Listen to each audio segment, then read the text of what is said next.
Monsieur Lacour, bonjour. C'est votre assemblée générale ce matin de la FDSEA.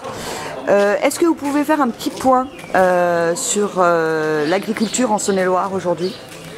Je crois que l'Assemblée générale de la Fédé de Saône-et-Loire, après une année d'activité syndicale quand même forte, où les agriculteurs se posent énormément de questions sur leur avenir, sur les productions, au milieu d'une économie qui soit européenne, mondiale, qui est en pleine évolution.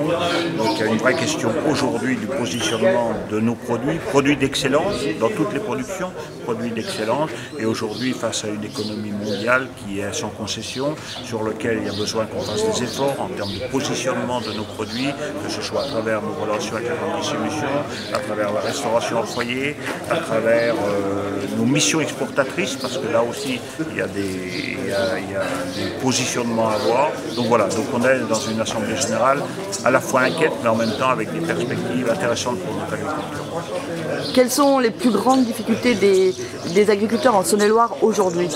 Aujourd'hui, s'il faut hiérarchiser, là où il y a une réelle inquiétude, c'est sur l'avenir de l'activité laitière en Saône-et-Loire. Il y a du travail énorme à faire en termes de positionnement de nos produits sur l'activité laitière et des problèmes de trésorerie après dans les autres productions, que ce soit dans les grandes cultures ou dans l'élevage, un vrai problème de trésorerie aujourd'hui sur nos exploitations, avec des charges qui sont élevées, avec des produits qui sont bas et avec des attentes d'accompagnement de l'État. Alors certes, il y a eu beaucoup d'effets d'annonce, mais aujourd'hui, on est toujours en attente du versement de la PAC 2015, pas du solde de la PAC 2015. Donc voilà, de vrais problèmes aujourd'hui de trésorerie.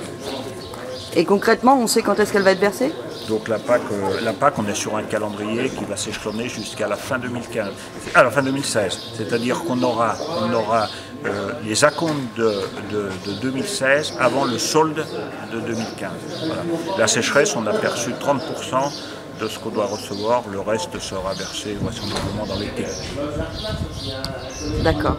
Et donc, vos grandes lignes pour 2016, 2017? Moi, je crois que les grandes lignes, c'est de travailler encore et encore sur la valorisation de nos produits. Parce que je crois qu'il ne peut pas y avoir un métier sur lequel on ne fasse pas des efforts sur la valorisation de nos produits. Je pense que les agriculteurs ont fait depuis des années, voire des décennies, des efforts en termes de traçabilité, en termes d'évolution, et aujourd'hui, ces efforts qui ont été faits par la production ne sont pas des efforts qui sont rémunérateurs. Donc il y a aujourd'hui besoin qu'on repositionne nos produits et qu'on ramène de la plus-value.